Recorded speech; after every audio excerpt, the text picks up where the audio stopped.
I do understand that Xyle was created, well, it kind of started from the idea of a comic book starting on Indiegogo. Hmm. So how exactly did that idea come about for the comic? Well, it started with me and my friend Dan, who's he's now a consultant on the project now. Dan Buller, he's an amazing illustrator. He's doing his own thing right now. Mm-hmm. Um, but we were kind of we always wanted to work together for years. We always wanted to work together. We never got a chance, and then finally we started just chatting about how I don't quite know how it started, but we said we should do whatever happened to the serial comic. The little 4-panel comics that would show up in a publication once a week. Yeah. Those kind of things. Like, whatever happened to those? We should do one. And we figured there weren't any horror serials out there, so we said let's we should make a horror serial.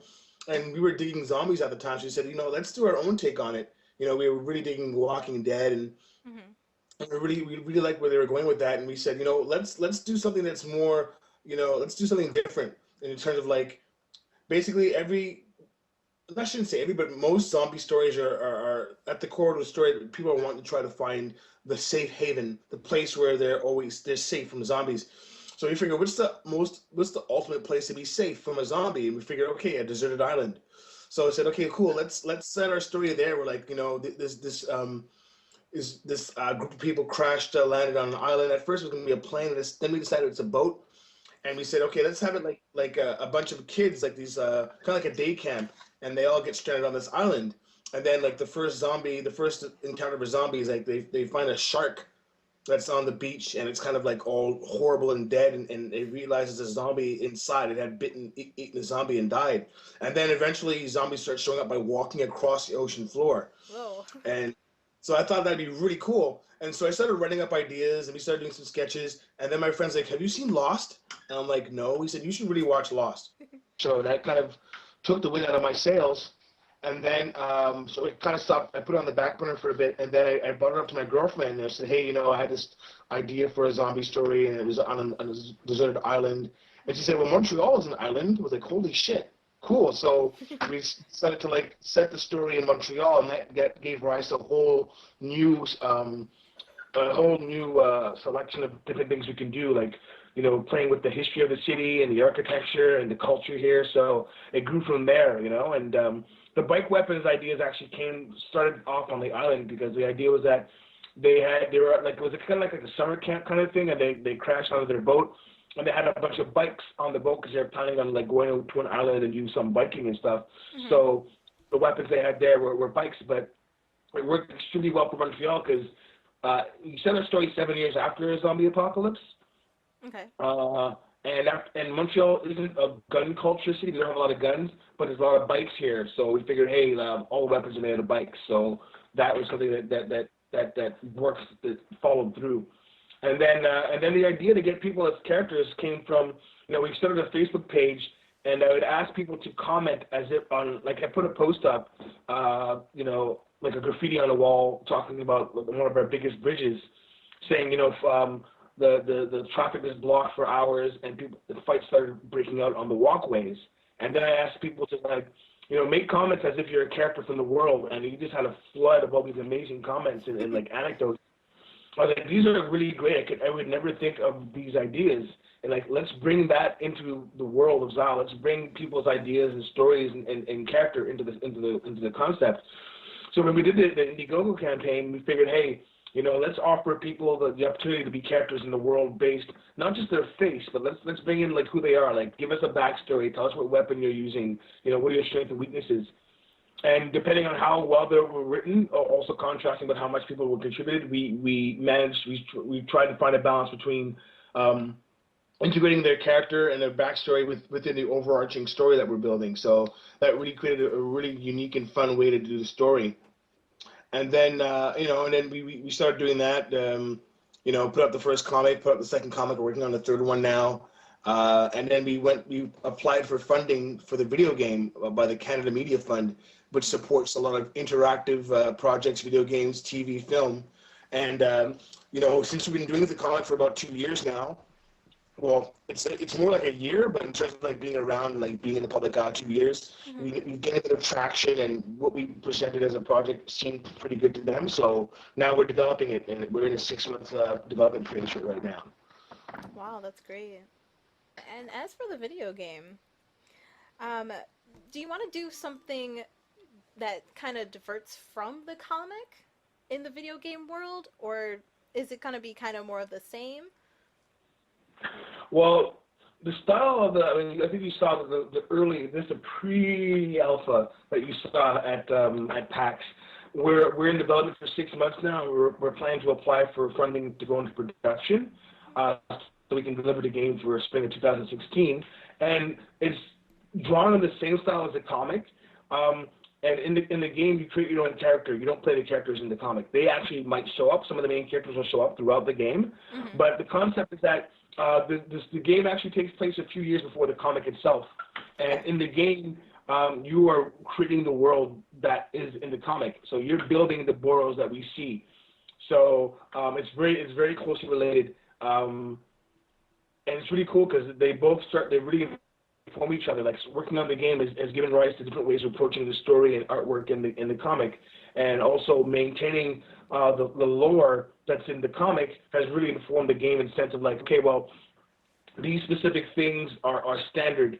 Like, for example, we can't have TVs and computers and stuff in the game because in this world of Zal, it's like it's post-technology. There's not a lot of electricity to go around. There are no networks or government or anything like that. So we have to maintain the same type of lore in the game and make sure that it's relatable to the game. So it's a really closely related game in regards to the comic, and it grows with the comic.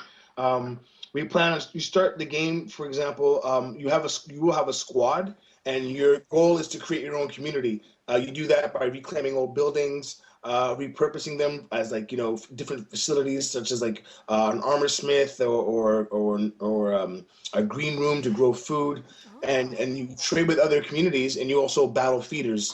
The combat is not the thing about the game. It's only a part of the game. The game is mostly about creating your community and building something. Mm-hmm. And in the game, you start with 4 boroughs, and then we'll have expansion packs where you buy additional boroughs, and that will unlock, you know, new types of weapons, more characters, and an update in the story. So it's not as we're still in development, so we're still playing around with like what percentage, how strongly narrative based the game is. Mm-hmm. But as the game progresses and as we do more expansion packs, it'll be updated. Things that are happening in the game will be updated with what's happening in the world. The goal is, like I said, since the story of the game starts a little before the comic, the first game, the game itself, is going to end where Volume 1 ends in the comic. Volume 1 is 7 issues. So by the end of the game, you're going to reach the end of the comic. So it's going to line up. Wow. So that's what we're aiming for. Mm-hmm. And like it's a big cliffhanger at the end of volume 1. So same thing for the game. It's like, holy wow, okay. You know, you want to pull people into the next chapter. Right, definitely. And I think that's really cool. One of the things that really brought me into Xyle was just, first of all, I'm a huge zombie fan. And third of all, I just loved the artwork. Like, that was one thing that really popped out to me. So, I know that are you like the main illustrator? Or do you have a team of illustrators that work on the comic? I'm the main illustrator. I'm drawing the comic. My girlfriend, who's also the co-creator and co-writer, has a strong influence on the direction of the comic and the art direction in terms of, like, for example, maintaining the right type of tone, not only visually but also like narratively. You know, it's a huge challenge because I mean, since it was our first crowdfunder, and you know, it's our first crowdfund. We learned a lot, but we have a little too many characters. We have about 136 characters in this story right now for Volume 1. Obviously, not all of them are main characters, but it's kind of like on a Game of Thrones thing where, like, since like we're focusing on the boroughs that have survived, it's like an ensemble cast for each borough, you know. So Right. it makes it so a lot of group scenes. We drawing a lot of group scenes, but all I have to say is like, yeah, I'm the main illustrator. I work with a lot of reference photos, and she helps direct, like in terms of like some of the layout for the comic. There's certain scenes she'll like direct, and we collaborate on how the scenes are laid out and stuff like that. For production of the game, we're gonna have another artist on board to help out with some of the assets. Okay. Because right now I'm also drawing the assets for the game for the demo, and I will be doing that for the production of the game as well. We had to find another style for the game, just because although the artwork is really cool in the comic, it has to be a little different in order for it to work better in the game. Yeah. So, for example, it's going to have like a really desaturated color look, like because our comic has like a sepia tone to it, so it's kind of like it's kind of like well, there's no real way to put it. All that to say is that basically it's the same style as a comic. It's just a little slightly different because it's a different medium, and it has to be conducive to that medium. So it's you're gonna recognize it as Val, but it's just gonna be a tiny slight different. Like what you saw in the demo, that was a way closer. That was really really rough artwork. Like what I'm doing now looks so dope. Like I'm really excited about how this game is gonna look. Like it's gonna look ridiculously good. Yeah, we did. We just finished defining the art style, and I started working on the assets for it for the demo. Mm-hmm. We're doing the Montreal Comic Con in July, and we're gonna have the demo there, so people will see the people who have seen the demo as it is now. Like they'll see how way better it is come Comic Con. Oh, that's really And, great. and if things go according to plan, we're gonna be back at PAX East next year for sure, because it was such an incredible experience. And we only had a tutorialized demo there, pre-demo. It wasn't even a full-on game, Mhm. We really want to have a really good presence there and show people. By that time, we'll have the finished game. Yeah. We're close to finish. Close to finish. It's going to be in March, so yeah, close to finish. Yeah. So maybe shooting for like a summer release. Spring, maybe towards the end of spring release. Yeah. Okay. And it's going to be on PC, ideally PC, PSN, so PSTV, PS Vita, PS3, PS4, Mhm. and also Android. Awesome. That's cool. Yeah, because looking at this game, it's like it's very friendly. It's very, I can see it being played on a tablet, like just like in terms of like the kind of stuff you need to do. Mhm.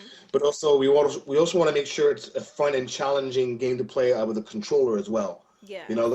Looking at the PS4 controllers, it's like, okay, cool. What are the things that are really juicy and fun to do on this thing, and how can you make it as intuitive as possible? Mhm.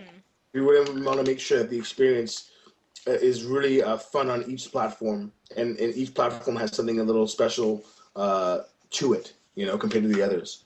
Right. I know that you said you were inspired a lot by, like, such as The Walking Dead and Lost. Um, do you have any more other references that you kind of like sparked your interest in terms of creating the comic?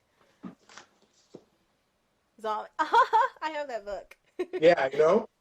Isabel, my girlfriend, got me this, and for Christmas, and it's such an incredible book. I haven't gone through it, but as you can see, I gotta go through this thing. I've made like little notes and post-its and stuff, you know, and I treat this book as kind of a touchstone for a lot of the things in this game, or in the story rather, because I saw the movie Brad Pitt World War Z.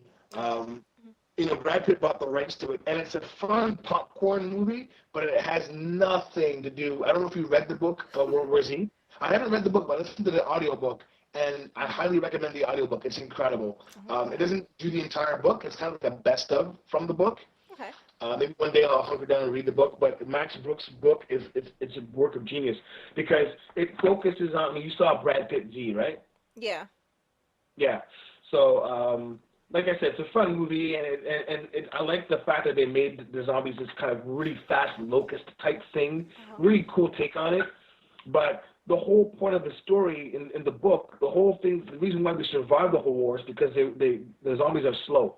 And everything around the culture or survival and how they beat them is about the fact that they're slow. So when I saw that they were fast movie, I was like instantly turned off. But Yeah. it's some of the most riveting 21st minutes of a movie I've ever seen. I can easily watch the first 20 minutes right now because you get right into it. But in the book, what was so genius about the book is that Max Brooks has his character go around the world and interview people after. Like we had won the war, and he interviews people, and we get accounts from different types of people in different countries, and the culture of their country also dictates how they handle things. It was really, really smart. And the book is the book has some really great stuff,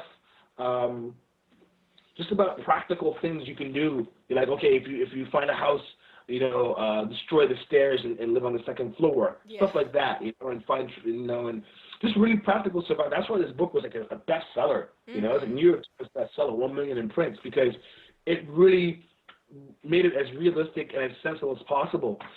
So the Xyle, even though it's a little fantastical, we try to make it seem as real as possible. And we play around a lot with the iconic landmarks, the iconic things that are really Montreal, and how would people logically survive in the city. So all I have to say is like this has been a huge influence. What else?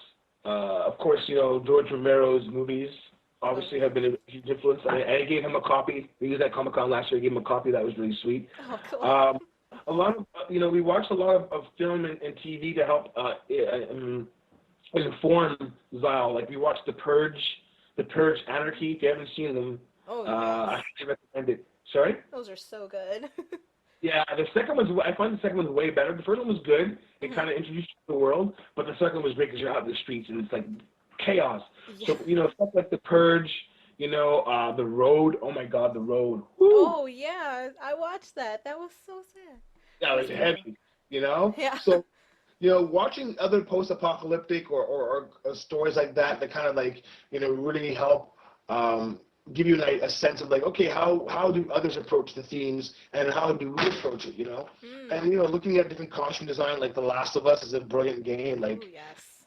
Like that game, wow. So, yeah, video games, comics, I picked up a comic called The Wrenchies, Renchies, and it's just a beautifully drawn game, comic, in a post-apocalyptic, kind of zombies type. It's a little different, but it's just a brilliant comic. So yeah, just kind of like keeping us informed. Just because there's the zombie culture is very big, and we don't want to repeat and copy. There's always going to be overlap. That was one of the reasons why we started Indiegogo when we did, because we're watching The Walking Dead, and all these things are popping up in the show. I'm like, this is too close to our shit. All right, let's get our shit now. Like, it was actually something that happened in the show, and I was like, no. And it was too similar to something I had done in the comic, so I tweeted the image that we had drawn. Actually, Dan had drawn it. And the thing is, I had posted that image way before that episode ever happened, so I want to repost it to show people, hey, we come up with this idea way before the show, just so people know. But we want to try to keep up on things to make sure we're not doing too much overlap. But in terms of like what we've been doing so far, I think what we're doing is pretty original and different. At least we're trying to. No, definitely. Yeah. Personal question: do any of the characters that you're writing about kind of relate to you? Well, man, as you saw, I was cosplaying at Comic-Con. I mean, at the PAX. So that's my character in the comic, Bomani. And it's very interesting because for that character, I try to look at some of my faults and personal problems and try to go, okay, well, if I'm going to be a hero, let's play with some of the things let's play with some of the personal issues I have, like physical or mental, whatever. Let's play around with those and see what I can do and expand upon that. So that I think he's not a main character, but he's going to play a significant role in the story, and I think he's a very interesting character. And I'll say no more. Other than that, I don't really need to split myself up into 1,000 different types of people or take different aspects of my personality, because we have a rich tapestry of characters to work with. Yeah. Since we ask people to give us like their backstories and stuff, we play around with what they gave us. So there's no need for me to do that other than with my own character. One thing I do want to say, I don't know if you went to our site, but the mandate of our company, Miscellaneum Studios, is that we want to represent, people of color, women, the LGBTQ community, and other marginalized communities in a non-stereotypical manner. I can't stress how important it is for us to represent that, especially with the climate of everything going on. I don't mean just like Trayvon Martin and Eric Garner and the horrible, horrible shit that's going on in the world right now, but also like people seem to, I shouldn't say people, but I think a lot of people seem to dismiss how important media is in shaping perceptions of people. Right. Right. I mean, if you ever see my Facebook posts, like half of them are all about, you know, racism or sexism or that kind of stuff. You know, like for example, I was pointing out that there was a really great article about Cyborg, you know, the in Justice League. You Mm-hmm. know, he's a typical, oh look, another dehumanized black character, fantastic. You know, and that article really like didn't pull any punches. It was really raw. You know, and but it's Right. the type of rawness that could turn off white people simply because how can I put this? And it's you know I finally understood it when I got in the same position. But like when you're told that who you are negatively, how can I, not so much that when you're told that your position in society negatively affects everyone else, I can understand you can get defensive about it, Yeah. you know. Mm-hmm. But it's not a personal thing, and I think people get too personal and defensive right away. The knee-jerk defensive reaction. I don't know if you've seen it around, but there's this amazing video by a redneck, a self-proclaimed redneck, on Facebook who like breaks it down. It is incredible. It's one of the most incredible things I've seen all year. Because Whoa. there's this redneck fat dude breaking down white supremacy and privilege, and you need that. You need white people to talk about these things. You need them. They have to like use their privilege to spread that because no one listens to the angry black guy, you know, Yeah. or black girl. You know, the mad black woman or the mad black dude, they never pay attention. But if you have a white dude, a fat white redneck dude breaking it down, like it's beautiful. I'll send you a link if I can find it. But Yeah. that dialogue needs to happen. And so all that to say is that, you know, in our comic, like most of the people in the comic are white, but I mean that's just like the nature of Montreal. Montreal is a very diverse. Actually, our whole cast is extremely diverse because Montreal is a very diverse city. But Mm. many of the characters are white. But I also made an important fact to point black people in there. You know, some of my friends actually are in film or video games or TV, and I made a point to put them in there because I want to give them a shine, but also to say, hey, these are some really pivotal black folk in our story. Because I'm thinking like, yo, it's my first story. It's important. It's my first IP. It's important to have a black presence, a strong black presence in everything I do. You know, and it's funny because like when I go to conventions and or whatever, and I see black folk and I tell them about Zal, I pull them to the side and I go, there are no sacrificial Negroes in this story. It's so important. I just, you know, and everyone, they all laugh, you know, because they get it, you know, Yeah. whether they see Walking Dead or not, whether they understand T-Dog 1.0, 2.0, 3.0, 4.0, they get it because we all grew up understanding the sacrificial Negro, you know. Yep. So it's so, but it makes it a challenge for me as a writer, just in the sense of like, okay, you know, kind of you need to. I think generally as a writer or creator of a story, it's you need to really be mindful of how your characters are treated. Yes. You can't not see color. That whole "I don't see color" thing is the most ridiculous shit. Because just like this dude said in this redneck, he points out, like, how can you not? How can you say you don't see color? How can you fix the problem if you don't see color? I'm like, wow, that's brilliant. You just laid it out, and it's so important. It's like there's a difference between killing off. Like if you have a cast, a multicultural cast, and you kill off the black guy, you need to really consider that you're killing off the black guy, not just Yeah. a guy. You know, because there's a history behind killing the black guy. You know, Mm-hmm. not to say don't kill the black guy. I'm just saying you need to make sure you understand the impact of that compared to the culture that has persisted of killing the black guy or making the black guy the dumb dude or the comedy relief. You really need to take into consideration and understand the history of all these things when you're writing, you Mm-hmm. know? And a lot of writers don't. They just go, okay, I'm writing a story, and sometimes subconsciously we perpetuate these stereotypes. You know, it doesn't matter what color you are. If you're not aware of these things, you perpetuate these. You perpetuate them. You Yeah. know, no one told Michael Bay that creating two minstrel bots would be offensive in Transformers 2. Remember that with the gold tooth talking Yeah. about they don't know how to. I'm like my jaw is. I'm like this two Jar Jar Binks right now on screen. What the hell's going on? You know, I'm like because no one told him it was bad. Mm-hmm. You know, so these dialogues, this type of dialogue has to happen, and there's a huge shift. I'm sure you've noticed. There's more women and girls reading comics. There's more female characters. Like Batgirl's a huge step. Yeah. Even though like there are some stereotypes in there, it's not perfect, but because there's always been this dialogue, oh, like, black actors will never sell overseas. We all know it's bullshit. Yeah. But The bean counters have said, listen, if you make your cast diverse, you're going to make more money. Why? Because you're going to have a diverse audience. Mhm. You know, Yeah. so it's an important. It's important. That's If that answers very your question. no. Yeah, it definitely does. That's an issue that Okay. I definitely have when I'm out watching a movie. It's like, okay, the black guy dies in the first scene. Like, why? Mm-hmm. Why does this still Yep. happen? So I know Yep. exactly how you feel. But honestly, that's another reason that makes me love Zyle so much because, like you said, you are trying to push that more, and you are trying to create such a diverse cast there. So I really do appreciate that as a fan. Um, Cool. Thanks. Yeah. so I guess we will kind of start to wrap things up.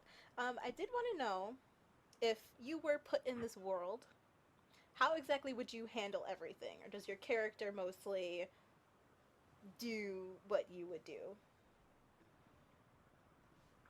Um, I think my character is a bit different from what I would do. It's funny, like I'm creating this world, but I never really think about what I would do. Um,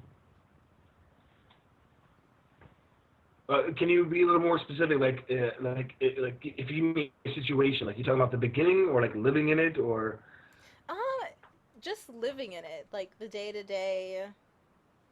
Do you think you would be more of a like, hmm, I'd like to think I'd be helping people and maybe leading, but mm-hmm, I think I'd just be like a beast of burden, just like like helping out, just like mm-hmm, doing like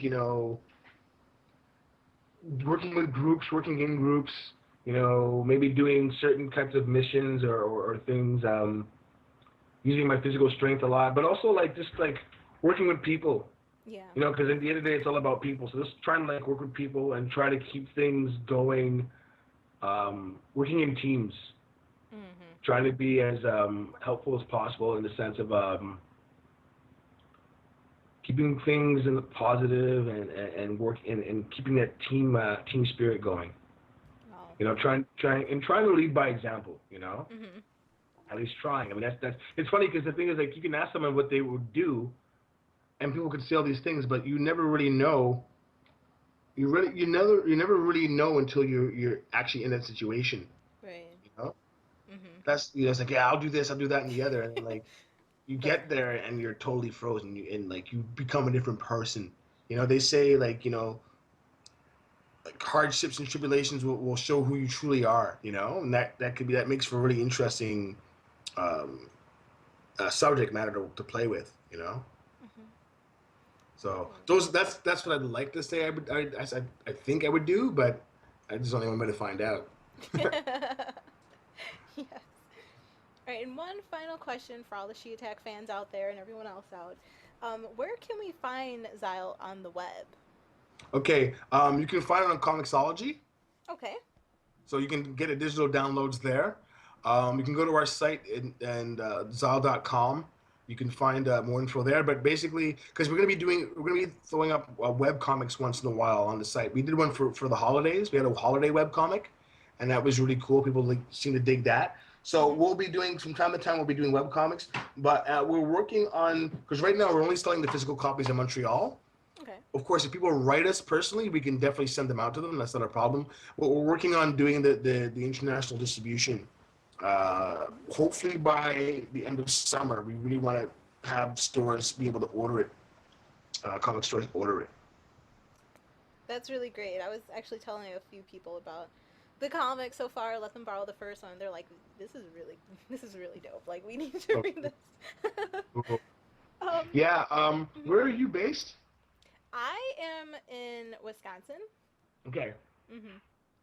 Just because, like, like we're gonna be hitting up, like, ideally, like, oh, no more coffee. Ugh. Um, our goal is to hit up a few comic book conventions. Oh, sorry, a few video game conventions next year, but also comic book conventions. Like, Okay. we're obviously doing Montreal Comic Con. We're gonna be doing Toronto Fan Expo. Mm-hmm. But I really want to hit up some of those black comic book events. For example, there's the ECBAC, the East Coast Black. I don't know the acronym. I don't know the whole thing, but there's one in Chicago. Oh, Uh, sure. I'll be there. yeah, there's one in Chicago. There's one in Atlanta called Onyx Con. I think Okay. those are the two big ones I'd love to go out there and represent, because I think when I come there, like I think anywhere we go, we're gonna stand out because the comic book style is not like anything you've seen. You've never seen the author in the illustrator of a comic book in cosplay as his own character. Yeah. Uh, yeah, so there's that. Plus, people like the bike weapon thing. Um, I'm thinking about the Harlem Book Fair too. That'd be great to hit that up in 2016. Oh yeah. So I'm really trying to hit up the Black community as well and like connect, because there's some great comic books. There's the Almighty Street Team. I don't know if you heard of that, but you should look that up on Facebook. It's incredible art. It's kind of annoying because you go to the page and you can't find where to buy it. But Aw. they also have a video game, like an old kind of like a '90s brawler video game Oh that wow. goes along with it, which is really cool. But there's some great, I'm with a couple, groups as Black comic book creators, comic nerds of color, all that kind of stuff. So there's definitely a connection I want to make, with fellow Black artists. And hey, what's up, my people? What's going on? Let's see your stuff. Let's share my stuff. What's going on? Like maybe have a crossover here and there, Mhm. But it's super important for me to make that happen as well. Yes, definitely. So yeah, if people follow us on our Facebook page, they're gonna know about the conventions we hit up, because obviously, like, we really enjoy engaging our audiences and meeting new fans and talking with them and taking pictures with them. It's really a huge and important part of Xyle is to connect with our fans. Like it's just so much fun. Mhm. So yeah. Yeah. I mean, that makes it so much more funner for the fans as well, saying, "Oh, I might have a chance to be in this picture or Yeah. comic or so." Yeah, and we always run contests. Once in a while, there might be a contest where you can, but like right now, like we're pretty full up in terms of people appearing in the comic. But in the future, we might have a couple contests here and there. But yeah, man, just getting out there and meeting people is half the fun. Like half of the fun of doing Xyle is like meeting people and just like going different places. Mhm. Yeah. Well, I mean, it was really great talking to you. I'm Krystal from SheAttack.com, and I'm here with Lateef, and we will be seeing you all later. All right? Shout out.